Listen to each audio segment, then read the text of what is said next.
aitah for not getting my son's father's child support lowered when my son's father, Caleb, texted me at 2:17 a.m. I thought someone had died. We need to talk, please. My stomach dropped. He never messaged me unless it was about money or guilt. I stared at the glowing screen, half asleep, the blue light cutting through the dark. I almost didn't reply, but then another message came through. I'm drowning. Please, I can't keep paying this much. I'm going to lose everything. The funny part, the this much he was talking about was for $180 a month. For our son. The son he sees maybe once every 2 months, when it fits into his schedule. Still, I waited until morning to respond. Let's talk later. I'm taking Eli to school, but I couldn't focus the rest of the day. His words echoed in my head. I'm drowning. He had a way of saying things that made me feel like I was the one holding his head underwater. Caleb and I were never married. We dated in our early 20s, all passion, chaos, and promises that didn't survive reality. When I got pregnant, he was scared. When Eli was born, he was absent. He sent money, though, sometimes late, sometimes less than he was supposed to,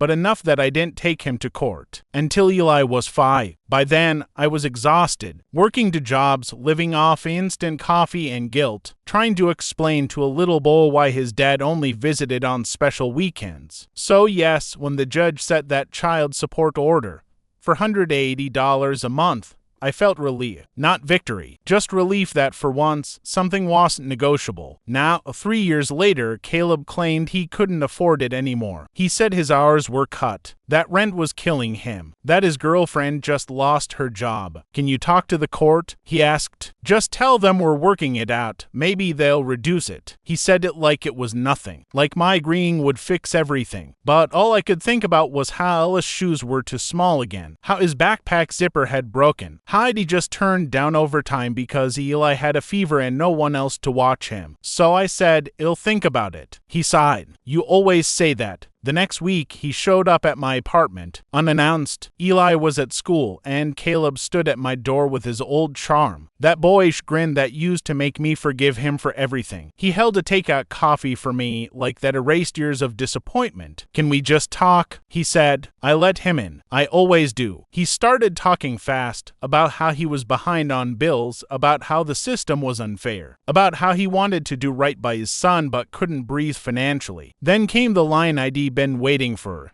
You're not like other women. You're reasonable. I know you wouldn't want to see me homeless. That's when it hit me. He wasn't asking for help. He was asking for control, because every time he fell apart, I picked up the pieces. Every time he made a mess, I cleaned it up so Eli wouldn't have to see his father like that. And the truth was, part of me still wanted to save him, not for his sake, but for the memory of who I thought he could be. After he left, I sat at the table staring at the child support paperwork. All those numbers, dates, and legal terms, reminders that love doesn't raise a child. Money does. Stability does. I thought about the nights Eli cried because his dad canceled again. I thought about the time I found out Caleb bought concert tickets the same week. He said he couldn't afford Ella's school trip, and I realized I wasn't being cruel. I was being consistent. If he truly wanted to be a father, lowering support wouldn't be his first priority. Showing up would. A few days later, Caleb called again. Did you talk to them? No, I said. There was silence. Then anger. Wow, you're just going to bleed me dry. I thought you cared. I laughed, not because it was funny, but because it was absurd. You're not the one drowning, I said quietly. Eli and I are. He hung up. That night, he posted something online, a photo of a broken man with the caption, "Some people want you to fail just so they can feel superior." I didn't comment. I didn't explain, because I've learned something.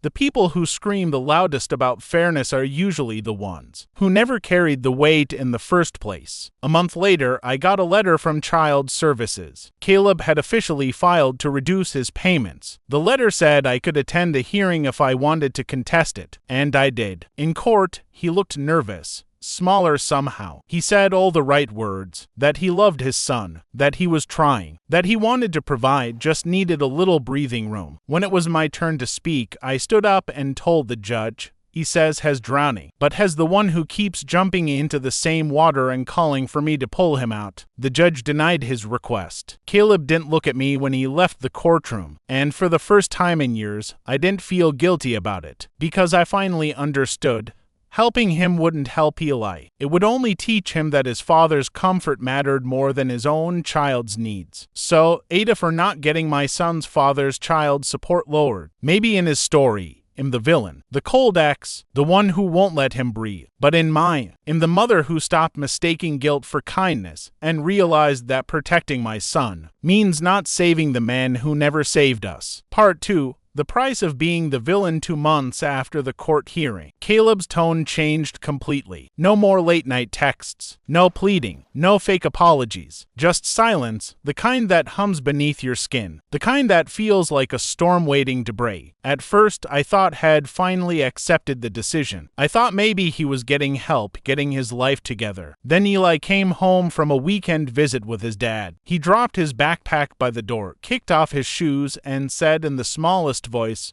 "Mom, why do you hate Dad so much?" My heart stopped. What? He said you don't want him to have money because you like watching him suffer. The words hit like a punch. I knelt down, forcing myself to stay calm. Eli, that's not true. Daddy and I just see things differently sometimes. He frowned. But he said you made the judge be mean to him. I wanted to scream, to drive to Caleb's apartment and make him explain why he thought a 10-year-old boy should carry adult guilt. But instead, I smiled. Tired. I love your dad, I said softly. I just love you more. Eli nodded slowly. Then, in a whisper, he said you only love me because of the money. And that broke something in me. That night, after Eli fell asleep, I sat in the dark living room staring at my phone. Every photo of Caleb flashed through my mind. The laughter, the first ultrasound, the half-hearted promises. It wasn't just about the money anymore. It was about power. He couldn't make the court see him as the victim. So he turned our son into the audience for his performance. And the worst part, it was working. The next weekend, Eli didn't want to go. "Has Ghana say mean things about you?" he whispered, clinging to my arm. I told him it was okay. That sometimes adults said things they didn't mean when they were hurt. But the truth, Caleb meant every word. Then the whispers started again. Not from Eli this time, but from other people. A mutual friend messaged me on Facebook,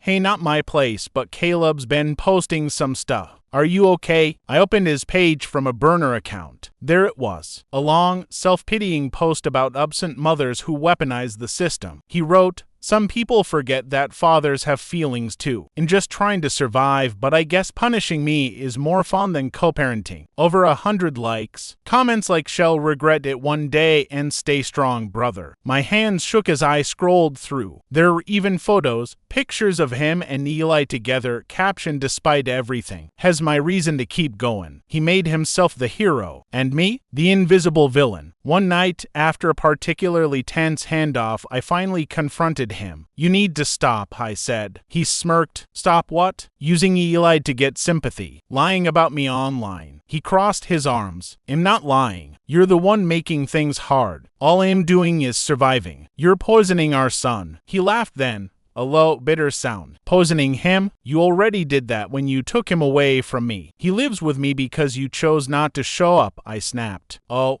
right," he sneered. "The perfect mother routine again. You think keeping him from knowing the truth is love. He deserves to know who you really are." "Who I really am?" I whispered. "I'm the one who stayed." For a second, something flickered in his eyes. Guilt, maybe. Or just the recognition that he couldn't twist that fact. Then he said quietly, "One day, hell see it from my side," and walked away. For weeks after, Eli was quiet, withdrawn. He didn't talk about his dad much, but I could tell the visits were getting harder. One night, as I tucked him in, he said, "Mom, do you think Dad loves me?" My chest tightened. Of course he does. But why does he always cry when I tell him we're happy here? I didn't have an answer. Because how do you explain to a child that love and manipulation can wear the same face? By spring, Caleb's bitterness turned into something worse, guilt tripping through generosity. Suddenly, he started buying things. Expensive sneakers, video games, a new bike. At first, Eli was thrilled. But then I noticed how Caleb used every gift as a weapon. "See, Dad takes care of you even when Mom doesn't help. Your mom makes things harder for me, but I still love you." It was emotional warfare disguised as affection. And it was working.